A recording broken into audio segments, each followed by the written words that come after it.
নামে এক গ্রামে রাজু নামে এক কাঠুরে তার স্ত্রীকে নিয়ে একটা ছোট্ট ঘরে থাকতো। রাজু জঙ্গলে থেকে কাঠ কেটে তা বাজারে বিক্রি করে সংসার চালাতো। কিন্তু ধীরে ধীরে জঙ্গলে গাছগুলো শেষের দিকে হয়ে যাচ্ছিল। তা নিয়ে রাজু অনেক চিন্তায় পড়ে গিয়েছিল।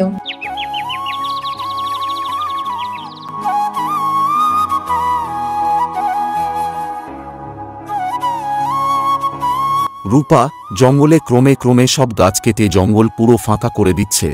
এখন বড় বড় ব্যবসায়ীরা ওইসব জঙ্গলে বড় বড় কোম্পানি বানাচ্ছে। আর যদি জঙ্গল না থাকে তাহলে আমরা কোথায় থেকে কাঠ কাটব বলো? আর কাঠগুলো যদি বাজারে বিক্রি না করি তাহলে আমরা আমাদের সংসার কিভাবে চালাবো? তুমি আর কতদিন এমনভাবে জঙ্গল থেকে কাঠ কেটে সংসার চালাবে বলো তো? কেন কোনো না কোনো কাজ খুঁজে নিচ্ছ না? আমি এই কাজ ছাড়া আর কি কাজ করব বলো তো?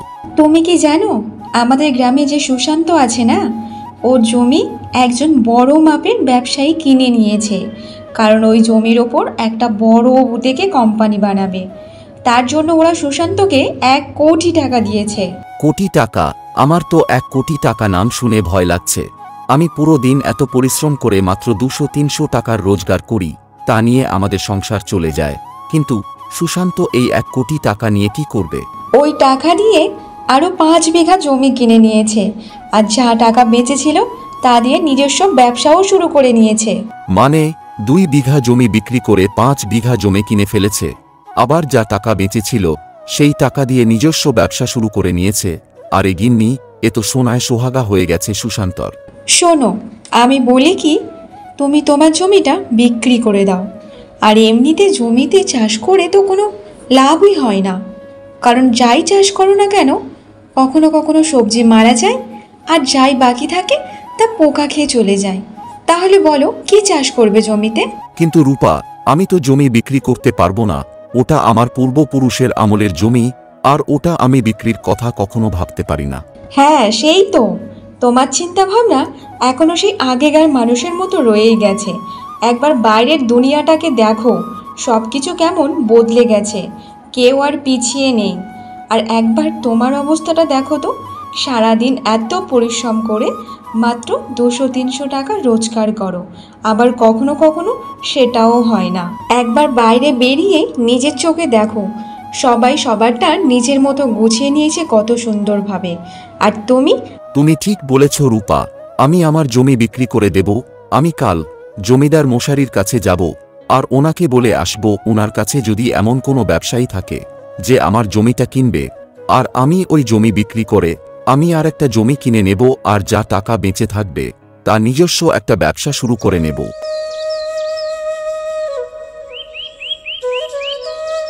পরের দিন সকালে রাজু জমিদার মশাইয়ের বাড়িতে যাওয়ার জন্য রওনা দিয়ে দেয়।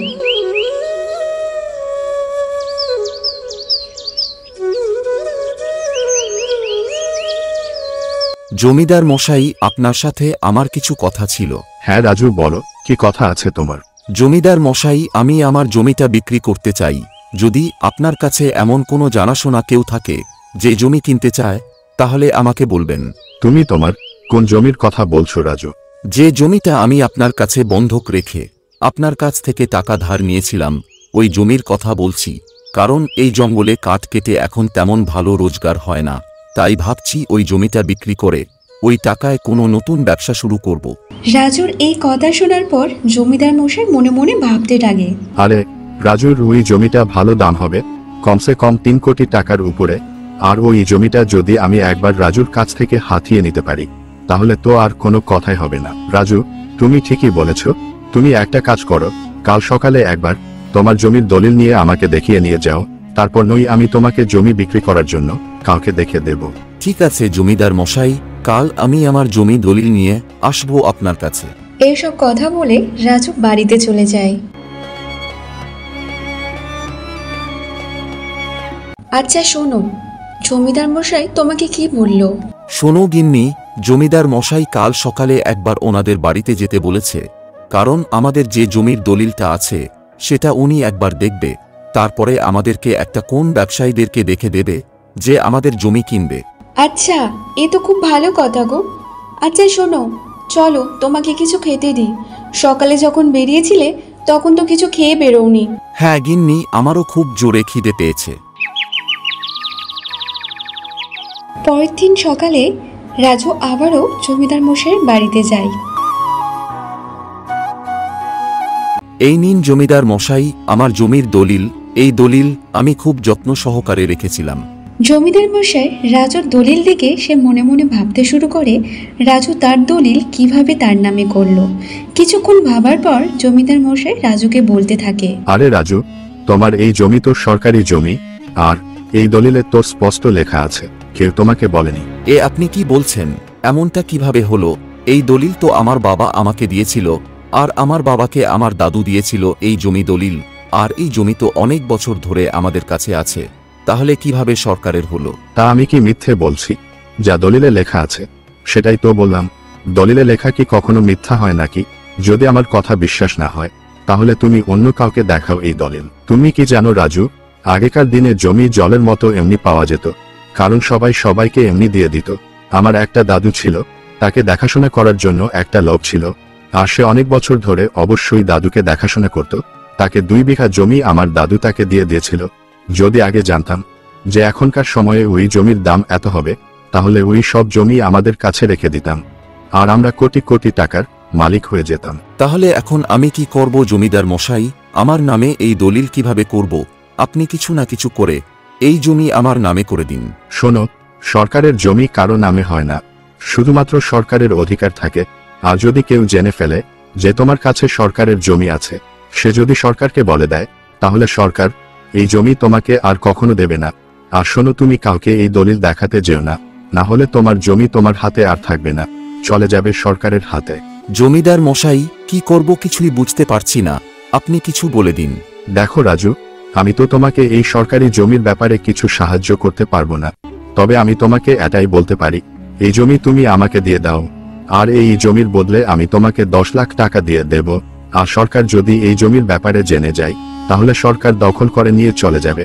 আর তুমি গরিব মানুষ, তাই আমি তোমাকে 10 লাখ টাকা দিচ্ছি, তা না হলে এই জমিতে আমি তাকিয়েও দেখতাম না। একদিন না একদিন সরকারের জমি দখল করে নিয়ে চলে যাবে। হ্যাঁ, আপনি ঠিকই বলেছেন, এটা সরকারের জমি, আজ না হলেও কাল জানতে পারবে, তখন এই জমি দখল করে দিয়ে চলে যাবে। তার চেয়ে বরং আপনি এই জমিটা নিয়ে নিন আর আমাকে 10 লাখ টাকা দিয়ে দিন। তারপর রাজুর কাছ থেকে ওই জমিটা নিজের নামে করিয়ে নেয় জমিদার মশাই। তারপর রাজুকে 10 লাখ টাকা দিয়ে দেয়। এরপর রাজু খুশি খুশি মনে সে বাড়িতে চলে যায়।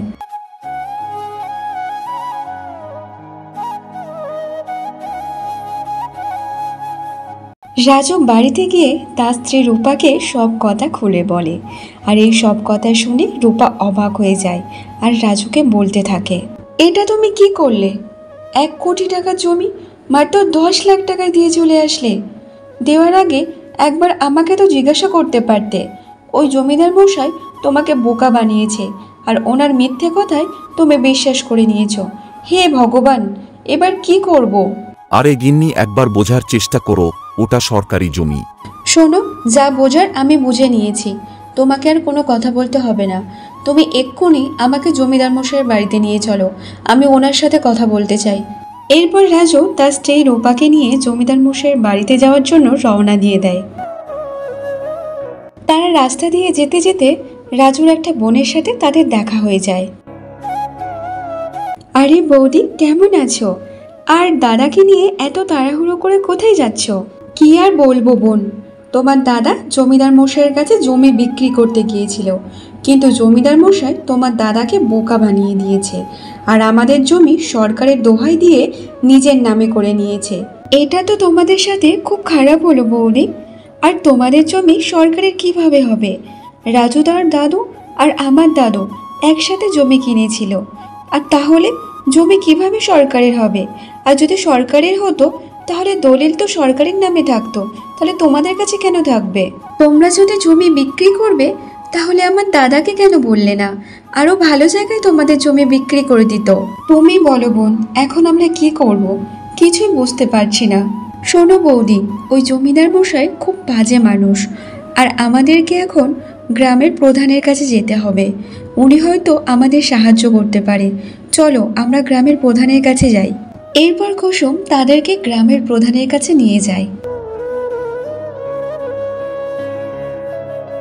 এরপর রাজু গ্রামের প্রধানের কাছে সব কথা খুলে বলে, আর গ্রামের প্রধান সবকিছু কথা শুনে জমিদার মশাইকে ডেকে পাঠায়। কি প্রশান্ত মশাই, তুমি রাজুর জমিটা সরকারি জমি বলে নিজের নামে করে নিয়েছো, গরিব মানুষের অসহায় সুযোগ নিয়ে অসৎ ব্যবহার করেছো। এ আপনি কি বলছেন প্রধান মশাই?